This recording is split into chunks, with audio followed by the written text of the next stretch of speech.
আসসালামু আলাইকুম রহমাতুল্লাহি ওবারকাতুহু। সম্মানিত ভাই বোন, প্রশংসা একমাত্র আল্লাহ তাআলার জন্য। নিশ্চয়ই নিশ্চয়ই নিশ্চয়ই প্রশংসা একমাত্র আল্লাহ তাআলার জন্য। কারণ মহান রব্বুল আলামিন সব কিছুর মালিক।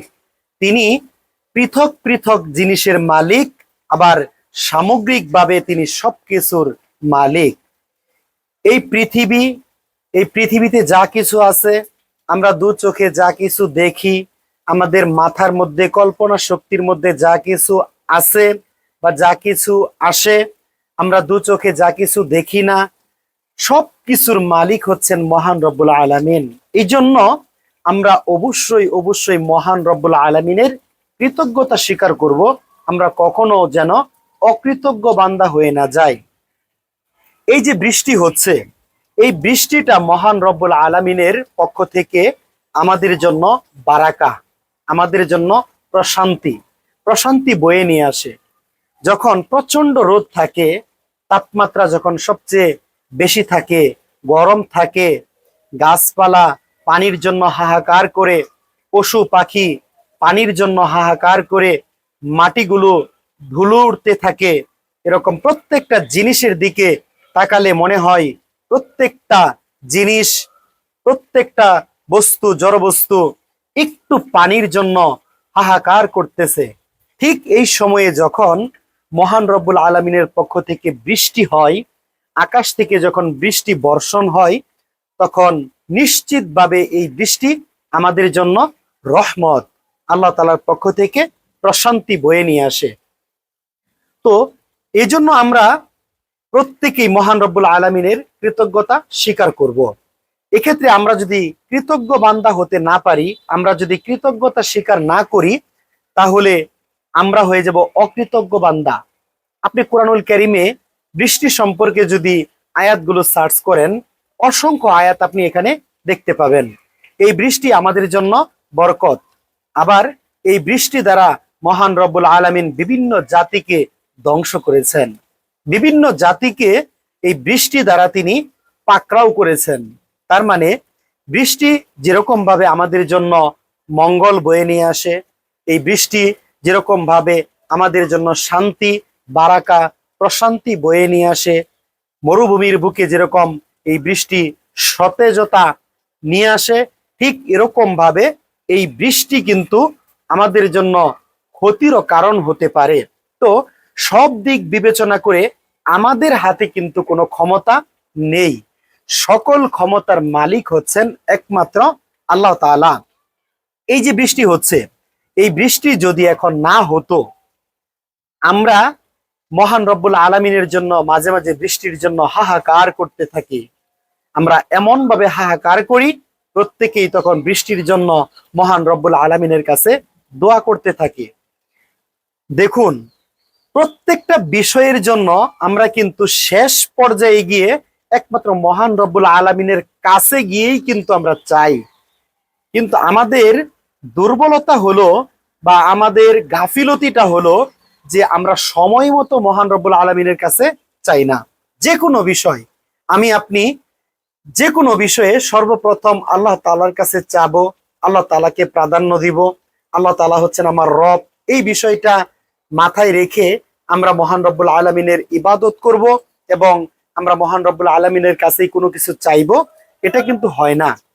আমরা হতাশায় যখন পড়ে যাই, আমরা ঋণগ্রস্ত যখন হয়ে যাই, আমাদের মাথায় যখন মানসিকভাবে চাপ আসে, আমরা নানানভাবে যখন বিপদ আপদের মধ্যে পড়ে যাই, ঠিক শেষ পর্যায়ে গিয়ে আমরা যখন আর আমার দ্বারা কোনো কিছু করা সম্ভব নয়, তখন আমরা মহান রব্বুল আলামিনের কাছে বলি যে হে আল্লাহ, আমার বিপদ হয়েছে, তুমি আমাকে উদ্ধার করো। ঠিক এরকম ভাবেই একটি আয়াত আমি আপনাদেরকে বলি। কোরআনুল কারীম আপনি যদি পড়ে থাকেন, আপনাকে আমি বাংলাতে বলতেছি যে মহান রব্বুল আলামিন এখানে বলেছেন যে মানুষ বড় অকৃতজ্ঞ। এই কথার দ্বারা তিনি এটা বুঝিয়েছেন যে মানুষ যখন বিপদে পড়ে, মানুষ যখন হতাশাগ্রস্ত হয়ে পড়ে, মানুষের যখন আর কোনো দিকে যাওয়ার যখন কোনো রাস্তা থাকে না, ঠিক তখন তারা হাই হুতাশ করতে থাকে, আমি মহান রব্বুল আলামিনকে ডাকতে থাকে।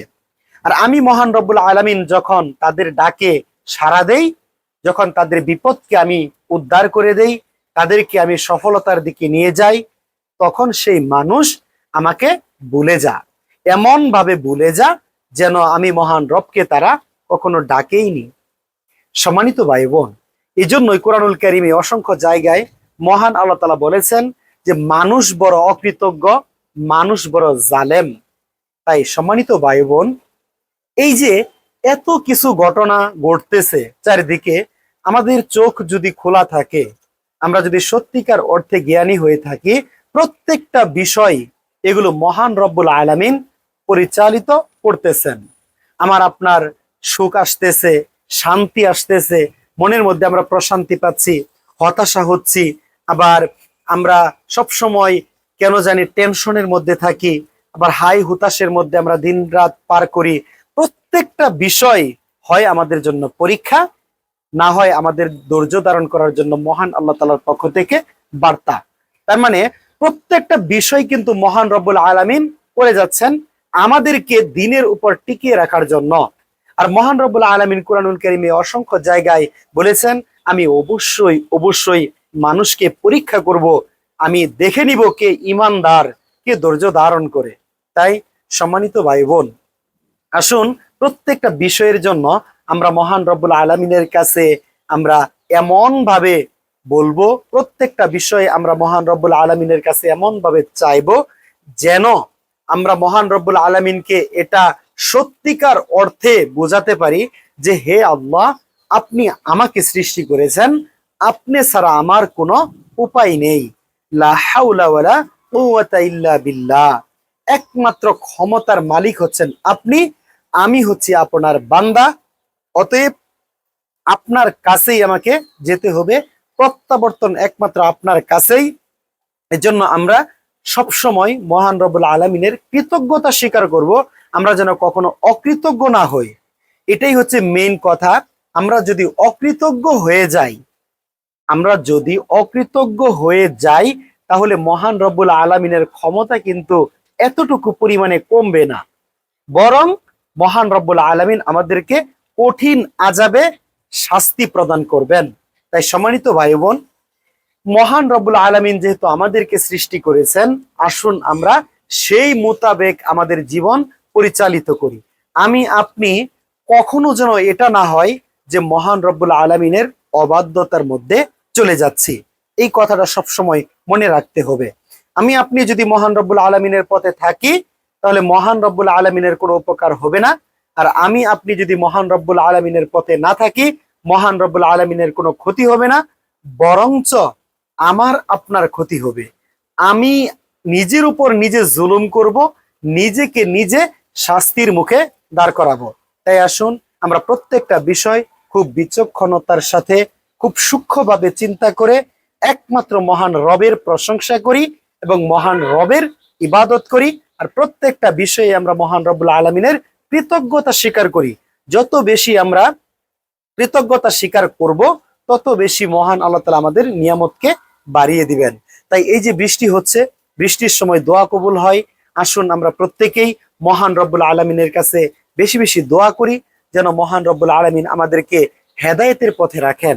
আমরা যেন প্রত্যেকটা মুহূর্ত, প্রতিটা সেকেন্ড যেন আমরা হেদায়েতের উপর থাকতে পারি। হেদায়েত যে কোনো সময় হারিয়ে যেতে পারে, এই জন্য হেদায়েত মহান রব্বুল আলামিনের কাছে সবচেয়ে বেশি পরিমাণে চাইতে হবে এবং এই হেদায়েতের উপর আমার আপনার অটল এবং অবিচল থাকতে হবে।